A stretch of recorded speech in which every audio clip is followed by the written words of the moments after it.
Hey everybody, welcome to Two Dads, One Car, where we talk about modern fatherhood. My friends, I'm excited to bring into the car one of our earliest supporters, one of my OG guests. It is the one and only Tim Wong. Tim is a father of two boys, 2 under 6, and he is not only doing incredibly well in his career as a financial advisor, but he is so fit. Like, this guy is probably rocking a 6-pack under his shirt. I'm not gonna ask, but he is someone I know who has maintained an incredible fitness routine, stayed healthy, and also really just hitting a stride.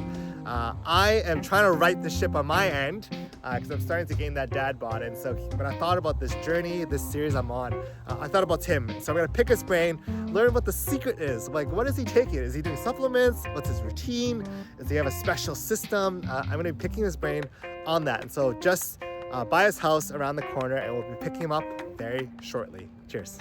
Hey Tim, so glad to have you on. You are one of my OG guests, one of my earliest supporters, and you've spoken at an in-person Dad Talks event. So this is really your third Two Dads, One Car engagement. Oh, fun. I guess so. Yeah, I did see I was in episode 3. Yes, very early on. It might not be up anymore because it was a while back and the audio was kind of iffy, but glad to have you back. Why don't you give the listeners a snapshot of your family, number of kids, rough ages, because I'm sure there's been some updates. Sure. In my family, this is my wife, Monica, and then I have 2 kids, a 4-year-old and a 6-year-old, and one is Isaiah. My oldest one is Isaiah, my youngest one is Micah. Isaiah is now grade 1, and Micah's he's going to kindergarten in September. Yeah, I remember your youngest was born in within a week of my daughter, right? If not, give or take a couple days, actually. Yeah. At BC Children's, right? At Women's Hospital, right? Yeah, the Women's Hospital. He was he eats a lot. The youngest one eats a lot, and so he and the oldest one are about the same size. I love it. It's crazy. He eats 5 eggs, boiled eggs. Oh, nice. He just chugs milk. Oh, nice. Yeah. I think he's getting ready to be like a championship dragon boater like his dad. We'll see. He's not very well coordinated, I think. I'm sure it'll happen soon enough. What would you say for you right now? What's an unspoken truth about fatherhood? Especially now you have 2 boys. I think Isaiah being 6 now, he's a lot more, surprisingly more independent. Just this week, he went up the elevator by himself. Oh. Yeah, by himself. And I was like, I don't think I did that till I was maybe 10 or 11.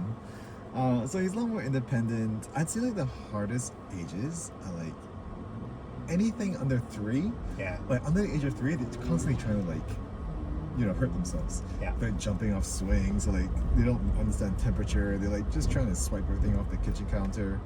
So anything under 3 is really difficult, I find. Because it's just 24 hours just watching a kid. But after 4, it seems there's just bigger emotions. But they are, I don't know, a little bit more independent. You can leave them alone for a couple hours, I think. How do you navigate through the big emotions? Do you have any advice? I'd say I'm navigating this. I'd say the biggest one is not to get angry that they're angry, because then you create another problem, right? I think if you want them to, I always believe in leading by example. Okay. So if you want them to be calm, you have to be calm. If you want them to not, if you want them to manage their emotions, you need to start with yourself. Right. And I find it's not a perfect recipe, but in my opinion, it's probably the best thing to do. You set the example that you want them to follow, and that's how I navigate it anyway. So they know that when they're having trouble, when they're having big feelings, they can kind of lean on me a little bit to kind of bring down the emotion a little bit, to bring down the level of emotion a little, versus if you match the emotion, or if you go higher than the emotion, then it kind of cascades into another set of problems. That being said, I did yell at my kid this morning. So you're human. It's not a perfect thing. Tim is human. What was the incident about this morning? This morning he was just making a mess, and he was tearing up paper. He was just inconsolable about nothing. It's always about nothing. It's never really about anything, right? But it wasn't really anything. So But I try. I'd say like maybe 7 times out of 10 I'm like okay at it. Yeah, I mean that's a good barometer. Funny thing, I just see my wife and our little one just walking the street. Oh, that's right. Oh, there she Because I is. dropped her off. She's waving hi. We'll somehow find a camera to pan this. Oh, that's fun. But I like what you said there about you setting the tone, because you're right though, right? Because like if you're escalating it, it just escalates. I mean, sometimes you might need to, but like that is a way to weather the storm. Yeah, on rare occasion, you like I try not to like escalate it further. You always, I mean, because Isaiah's never going to be able to like de-escalate it. You know, so I think being the adult, you have to be one to de-escalate it. Because yeah, he's not going to like, you know, temper his emotion or make things better if he's already like losing it. You know, so. But, Do you find that I don't know, like do you find that you mentioned that's more and more big emotions as he's getting older, or has it been around the same, or like what have you been noticing? That's a good question. I'd say he probably has had a similar level of emotion growing up. It's just now he's bigger and louder. You know? And he's just stronger. But sometimes I look at him and he's you know has big emotions, and I just think of him when he was a baby and had like similar emotions when he was 10 days old or a month old. Yeah. And I still see like the little baby just like flipping out. He really is just still a baby. He's just, you know, talks a little more and he's a little bit bigger. But emotionally, I think he's still the same. It's like the dial on the amplifier just got louder, but because the vocal cords have increased. Yeah. Well, it's a good thing to know. It's something for me to expect as well. So I'm not... What's your strategy with Avery? Yo, thanks for asking. Oh man, you're right though, because if I'm not in a calm state, like it could be easily set me off. But like when I'm like coming in very chill, then it's a lot easier. I don't know. I try my best to kind of remove her from the situation and just go into another room or like a different, like something to snap out of it. But it's hard though, right? Yeah. I was reading The Daily Dad by Ryan Holiday, and there's a chapter in that book that talks about just think about what you look and sound like from a third person's perspective. It's not great. I'm like, oh, okay, you're right. And so it's challenging though. Right. Like I remember growing up, man, my dad and mom like just beat me with a stick. That's not a thing now. Yeah. And still a little scar from that. Yeah. No, that's true. I think like along the same lines, a lot of it is like choosing how you want to respond to the situation, you know, and rather than reacting emotionally, to decide what's the best way to approach this problem. Yeah. You know? Yeah, that's true. Like, what is the best way, right? Yeah. Like, I could try to reason with her, but she might not even be in the right state to even listen to that. So maybe it's like extraction. Right. Let's just Right. go to another room. Right. Or let's just go to the patio or something, right? Yeah. I find that that's been helpful, but I don't know. It's a work in progress. Right. Definitely, our second's a little more chill, so luckily it's yeah. not too bad. Oh, that's good. That's good. Do they interact well? They do actually. Yeah, I was chatting with Michelle just before dropping her off. Is that I actually used the little one as the alarm clock to wake up the older one. So like this morning, our little baby was up early. I'm like, okay, around 7:30, let's put her onto like the bed of my eldest just to wake her up. And she like jolted awake right away. So it's been nice. It's been a nice kind of setup. The one reason why I'm bringing you onto the show here, Tim, is that man, you are a man who has been fitter and fitter as you go through fatherhood, and I've been going the other direction, and so I'm trying to right the course here. I'm on this 12-week journey to lose my dad bod. Week 2.5, some progress, but definitely since we last connected, I'm like, man, Tim, you've been looking good. And you tell me that you run half marathons for fun, and you're doing the female half. Okay, walk me through the strategy here. Like, how do you incorporate all this? How do you do all that? I mean, there are a lot of different factors to it. When it comes to fitness, I think it's a constant thing on my mind. On a daily basis, it's always like, what am I going to eat today? Am I going to eat healthy? How much have I eaten today? And I don't really like track my calories, but I have a rough idea. I've tried tracking before. It's a little bit too tedious for me. Yeah. It was just really hard for me to be consistent with it because it's practice or whatever. Right? So, a lot of it is being conscious around what I'm eating and recognizing that as a constant daily thought. It's just part of my life, like being conscious of what I eat. I think another thing as well is that because I'm really involved with Dragon Boat, I coach multiple teams at Falls Creek. I always want to set a good example to people.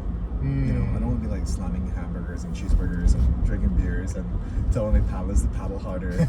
And in the meantime, like, you know, having pancakes with maple syrup and honey and everything. So if I want my team to be fit, I always believe in like leading by example. That I should first start with myself, and I should first be fit. Then I can encourage and inspire other people to make better choices around their diet. Yeah, because I'm sure your team members look at you, or the people you coach look at you and say, wow, my coach is fit, he has 2 kids, there's no excuse. There's no right? excuse. Right? There's no excuse. Right? There's no And excuse. he's working a high pressure job in finance as an advisor, and on top of that, 2 kids at home, 2 boys, right, 6 and 4. Yeah. It's really interesting. Yeah. I think like, there should be no excuse. It is, you know, I've got a busy job with my business as a financial planner. I've got 2 kids. I coach maybe 100 athletes in Vancouver. Very full life, it seems. But I think it's all possible. I think people believe that there's always a trade-off. People believe that to be successful, you have to be really stressed. And if you want to have a family, you have to give up your sleep and your health and all these sort of things. But I've always believed you can have everything, and that's what I work towards. And there are periods where I put on weight, but I always kind of revert back to like to like my thermostat and my identity of what I believe I am. And it's always a work in progress, always trying to get better. A big motivation for myself this year is that I'm turning 40. Yeah. Tell me about it. Yeah, I'm turning 40, and I feel like there's a common belief that it's all downhill after 30, after 25, or whatever, right? And I think in my community in Dragon Boat, I see a lot of really fit people who are 40 and are 50 and are 60. Yeah. And I think it's very common to be out of shape after a certain age, but it's not everybody is like that, and I'm not everybody. Yeah, there's some threads that I'm picking up for what you're saying there, right? One part of it is community, right? Having that like social accountability. So whether because you have that weekly, if not more than once a week, coaching, right? So you're in that environment where you're surrounded by those who are fit and trying to like improve, but also like reference points too, right? Because you did mention that, it is easy. For example, right? It's easy to see, all right, after I'm past 40, it's all downhill, but if anything, you're kind of hitting your stride. Yeah. And just finding those examples. Yeah, I think like being really conscious of your habits is really important. I think after 40 or around this age, your habits really start to show. And your body's very honest with your habits. Right? Like, it tells you the truth of what you've been eating, how your exercise has been, what your habits have been throughout your life. And this unfiltered. So, Yeah. It reminds me of like stuff that James Clear would say in Atomic Habits too, right?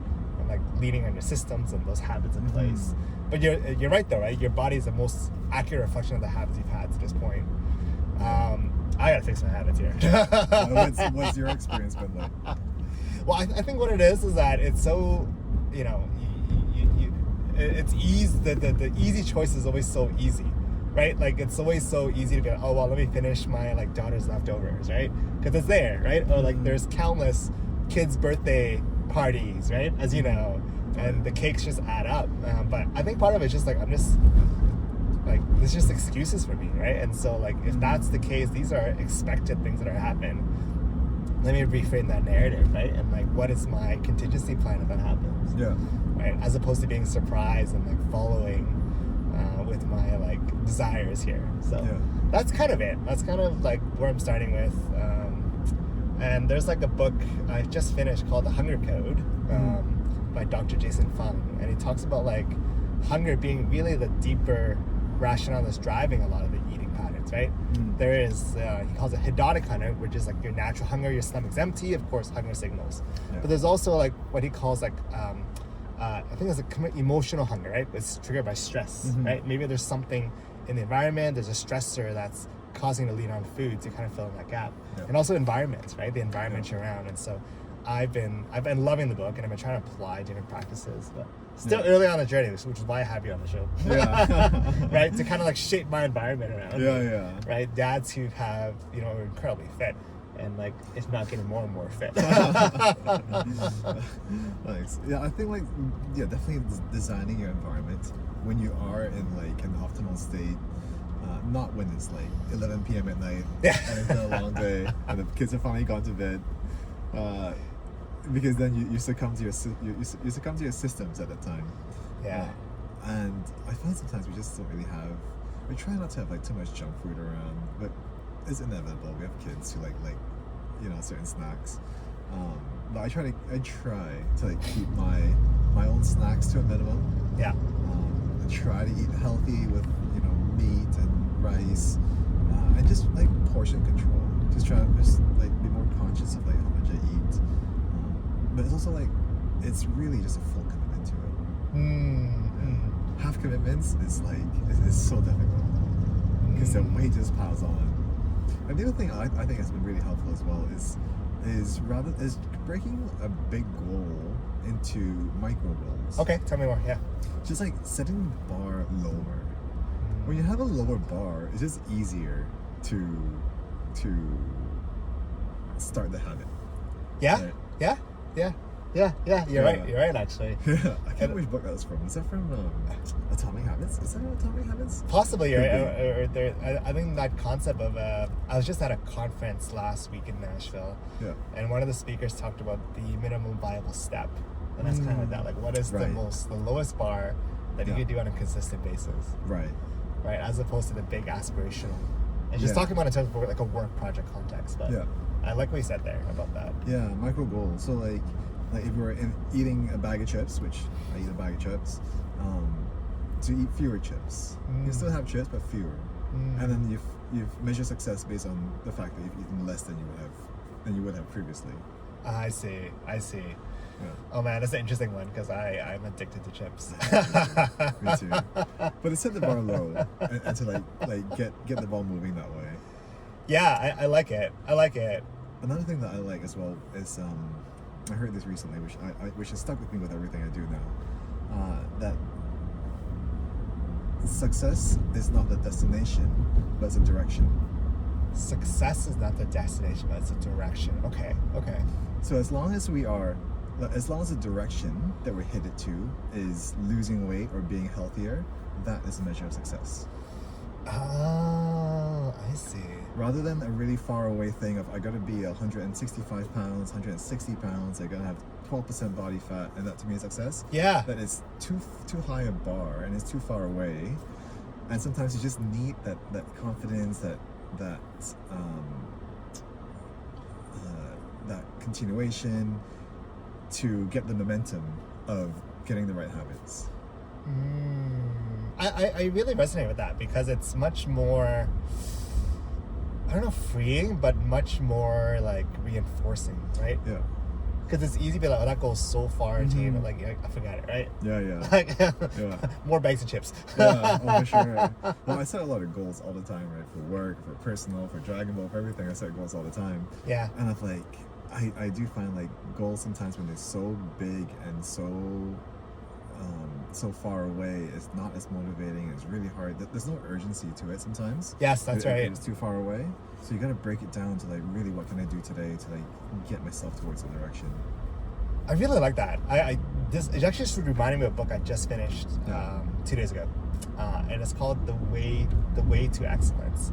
And it talks about how, like, yes, the typical SMART goals that people talk about on podcasts and beyond is helpful, but like beyond that, like the next measure is really what you're saying there, right? Yeah. It's like it can only get you so far, right? But when you talk about like heading in the right direction, it helps and it shifts in many ways.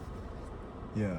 So I have to break it down to like, what can I do today? What can I do in this moment to get myself into like where I want to head? Yeah, I'm gonna borrow that. I like it. It because it's you could have these big goals, which is kind of good to kind of guide you, but like direction itself, right? Direction. And especially as like a father of two, right? There's gonna be things that happen, right? You mentioned that wanted to get a run today. Maybe halfway through you need to like stop the run and you got a call, right? Yeah. It's like I gotta come back to the soccer field, right? Yeah. That's fascinating. Yeah. What else? Yeah, go ahead. I think like different things work for different people. Some people like the structure and the rigidity of like a set thing, and that works for me sometimes too. But I feel like just the way my life is with like work and life is so fluid. Things happen all the time, and it's just having kids. It's not sometimes if the plans don't fall into this rigid structure, then the whole thing falls apart. Yeah. And it's like, well, it doesn't really work because life is like so fluid. You need to leave room for like just the spontaneity of life. And when I have such rigid plans, it's just really hard for me to stick with those plans. So just being flexible around it, and recognizing that things come up all the time, and you just keep trying again the next day or the day after that or the day after that. Yeah, because it's easy to like fall off the horse and be like, all right, that's it, heads up in the air, right? Yeah. I mean, like you and I are on a drive right now, right? It's not that similar. Like if our direction is heading east, we might see this big traffic pile up. I might take another route, but I'm still heading that direction, right? As long as I'm not going backwards. Right. I might go north for a little bit. Yeah. Yeah, to be flexible. And sometimes you have to go backwards. Yeah. Right, it just is what it is. So you just go with the flow of life and do the best you can in every step, and that's it. What more can you do? I love it. I love it. I mean, Tim, you're hitting your stride in so many ways, right? We connected last month at a mutual friend's birthday party. I think it was like 8 guys in a sauna together, which is hilarious, by the way. Shout out to Bruce. He celebrated his birthday by having all his friends sit in a sauna with him. Yes. But it was good times, right? Yeah. Do you feel like in recent years you've been really honing in on your habits even more? That's enabling these systems to really take off, and this sense of direction, as opposed to like, or have things, I don't know, I'm just curious to know, or maybe it's the consistency over the years that you're now seeing that inflection. What is it? I think definitely just the what I've been really consistent with is just always trying. I think always just like taking a step back and like evaluating what has worked, what hasn't worked. I'm very consistent with trying, and it hasn't always worked out well. But I regularly take chances. I regularly give it my best effort, and I disassociate from like results. So I stay away from results. I think results are a distraction, and I just focus on the moment, and I just try. I don't know. I think it's I don't know whether I try more than most or I just try, and wherever it goes, I'm connected to it. If it turns out great, that's great. If it doesn't turn out great, I'll learn something from it, and that's great too. That's such a great mindset to have, Tim. Like he makes it sound really easy, but it's great. Yeah. Yeah. I think like in every case, if you can, like things don't always turn out right. Like a lot of things happened for me in the past year where it didn't turn out as I expected. But there's always something you can take from it, and so like sometimes winning isn't always the result you want it to be, but you can always reframe something where you can learn from that situation and shift the goalpost such that you win in a different way. I have this visual of you, Tim, like when you're coaching and giving this like Tony Robbins style speech. I'm guessing that's part of the coaching, eh? Is it? I don't know. In coaching, a lot of it is what I feel is the most important part of coaching, because it's such a long season. Yeah. The most important thing for me is one, protecting the confidence of my team, and protecting the morale of my team. Those are the two most important things. And I think regularly in a race, and I've raced for many years, regularly racing or in any athletic endeavor, you end up losing more than you do win. Yeah. You just lose a lot. Yeah.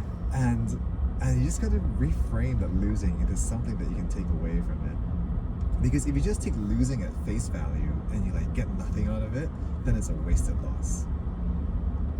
It's a wasted loss. See, if you take losing just at its face value and just like feel disappointed, like that's a wasted loss. Yeah. But the other alternative, if I'm understanding, is that how can I actually gain from this loss? Yeah. That is fascinating. Yeah, and that's a great loss. That's a great loss. Yeah. I mean, to give the listeners some context. I mean, you've had a illustrious dragon boating journey, right? Like you've competed on teams, nationals, internationals, and then you pivoted to coaching.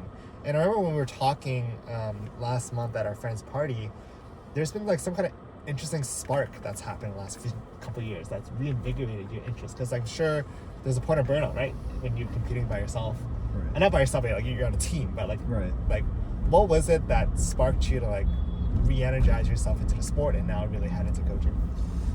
I think when I used to race, I didn't think about it the right way. I was always very stressed, always wanted to win, always in a, like, not in a good mind frame of winning. And I didn't turn losses into wins. In fact, I turned wins into losses. Oh, interesting. That's yeah. If you don't win, you didn't win by enough margin. Or if you win, you didn't win by enough margin, or you had a bad race and you still won. But it was very easy to turn wins into losses. And I think it just, I even though I won a lot on paper, it didn't feel like it, and I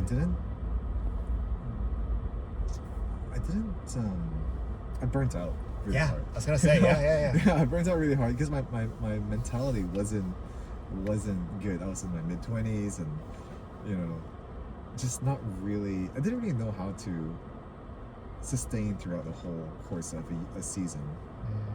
And I just, even though I won a lot, I didn't have a good experience in a strange way, you know. And I think in the moment I thought, if I win this, after I win, everything will be great. I get the gold, and there's a big pot of gold in the rainbow. I'll be very happy after all that. And then I won everything, and then I got to the end of the rainbow, and there was like nothing there. There's nothing. And I was like, oh, it was it? It was it? I thought I'd be happy after all these accomplishments, but it really wasn't the case. It really wasn't the case. And then the same thing with my CFA. When I studied my CFA, it took me 7 years to get my CFA. Great, congrats. And yes. thank you. And I thought, once I get my CFA, I'll be like, everything will be good, this and that, and life will be amazing. I got to the end of it, and again, there was nothing there. And then I realized it was not about like the end goal. A lot of it is really two things. I think one, enjoying the process throughout in pursuit of this goal, and two, what's more important is the person you become in pursuit of these goals. Oh, interesting. Yeah. The person you become. That's probably the most important thing in the entire journey. Interesting. And is that why you went into coaching? You're like, okay, let me shift the framework here. Part of that, I like to impart some of the idea, and sometimes people can't see that until they get to the end of the rainbow and they see for themselves that there was nothing there all along. You know, we're just all stubborn people, right? And a lot of it, they just got to go through their own journey and get to the end of it and almost like look back and be like, oh, the magic was in the moment. It was not in the end. There's so much here about, sorry to jump in, I know you may have been saying something, and feel free to cut me off as well, but there's so much here about psychology, right? And it's not just only in sports, but also in money as well, right? A book I just finished as well called The Psychology of Money, and I mean, you advise many people on their wealth and their assets and beyond, but I'm sure there's situations where like, all right, I'm gonna hit this $1 million asset market, I'm gonna feel happy, but you get there, you're like, okay, wait a second. Right? Or you try to get to this like certain like salary figure that you've aspired for. But once you cross the number, you're like, oh. At the end of this rainbow, I thought there'd be fireworks, but no one really cares. Nobody cares. And I work with some clients who are quite wealthy, and they never feel like it was enough. Yeah, okay, yeah. In a lot of ways. I feel like that security was almost was innate, was an internal thing, it wasn't an external thing. And so almost like this couple comes to mind. They are in their 50s, they have maybe $1 million, maybe like $4 to $5 million net worth, no kids. Yeah. And I mean, that's more than enough. They don't even really spend that much. Most of my wealthy clients don't spend very much money at all, actually. That's what I've realized. But they never felt secure. And it was an internal thing. It was not an external thing. If they got to 7 million, they still wouldn't feel that. They still wouldn't feel secure. You know. Yeah, it's really interesting. And I guess, like, how do you, given you are surrounded by these high net worth clients, and also, I mean, this is your day in, day out, right? Are you ever thinking about how to impart certain values to your two sons, and does that come across your mind, and like, what does that look like? With my kids, I think the same thing. I believe in like leading by example. Yeah. I always believe in leading by example, whether it's my people or like my team or my kids. Just leading by example. I also feel like kids just kind of do whatever they want to do. Almost. Yeah. I don't know how much control we have over such things. Yeah. Like they're just like these like free spirited like animals. You try to tame them as much as you want, and it's like maybe you could like for short term, but who knows what like the future repercussions are of that as well. Yeah. And I mean, I just try to start with myself. Yeah, I think that's really interesting and a good way to think about it, because the only people we control is really ourselves, right? And the example we set, the way that we like interact with friends and with people, right? And the way we think about our own health, right? The way we talk about money, the way we treat others, like that's the only thing that you and I could actually do as fathers. Yeah. And that sometimes is the hardest thing too, right? But it's like, that is the inner work. Yeah, it's a quote by Michael Jackson in his song "Man in the Mirror." I don't know exactly the lyrics, but it's like if you want to change the world, start with the man in the mirror, something along those lines.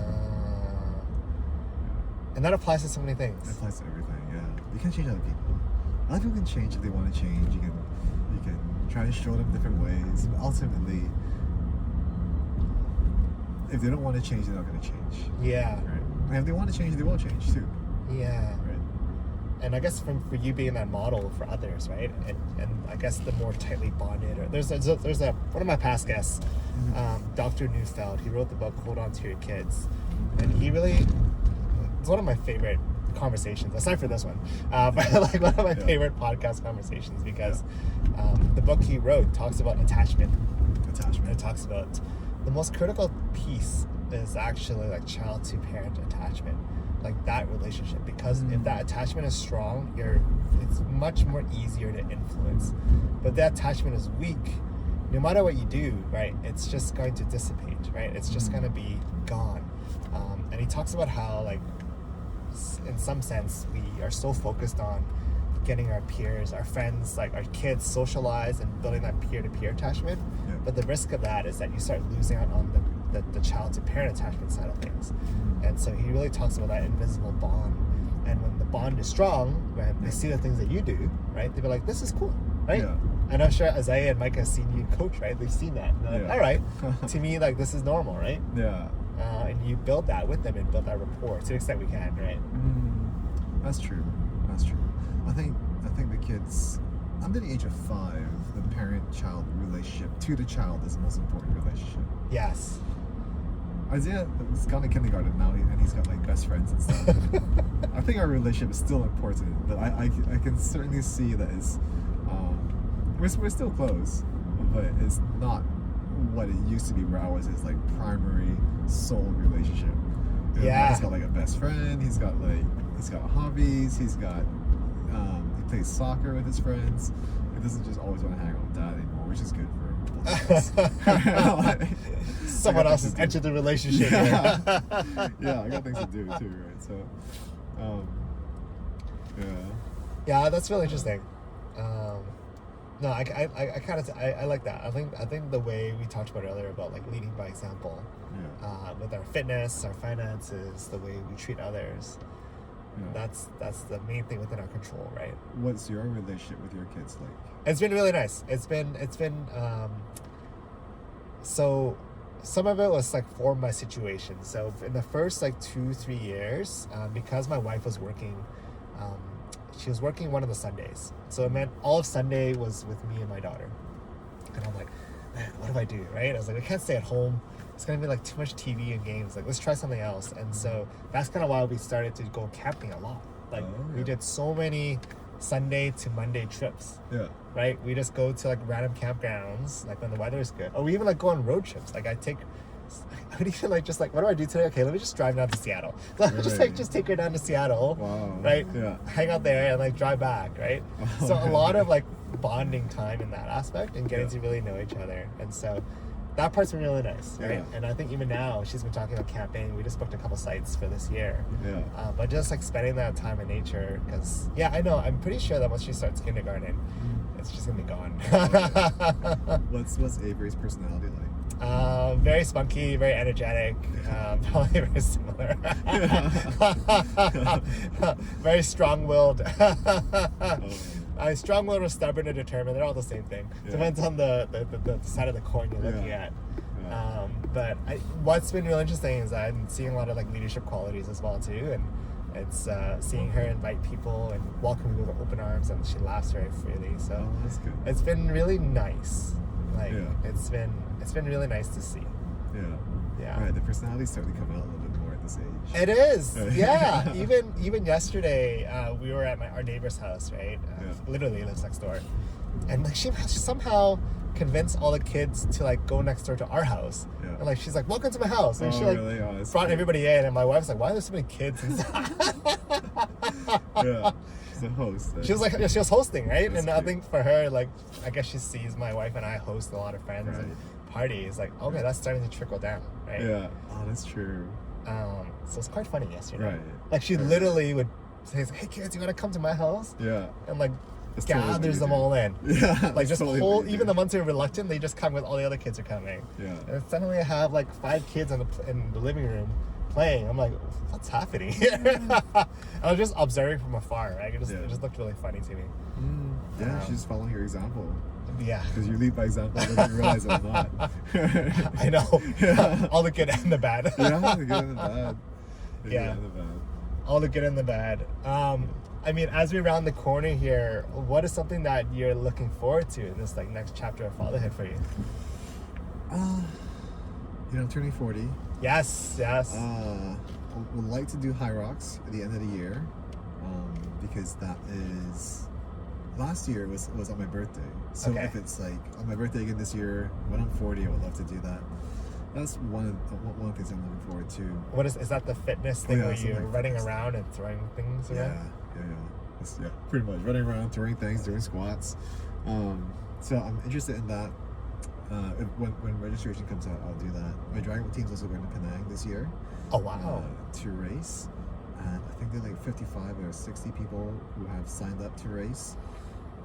So I'm coaching that team. So that's one thing I'm looking forward to, because I'm from Singapore, and I would love to show, like, Penang is roughly around the area, and I would love to show my kids a little bit about where they're from. That'd be fun.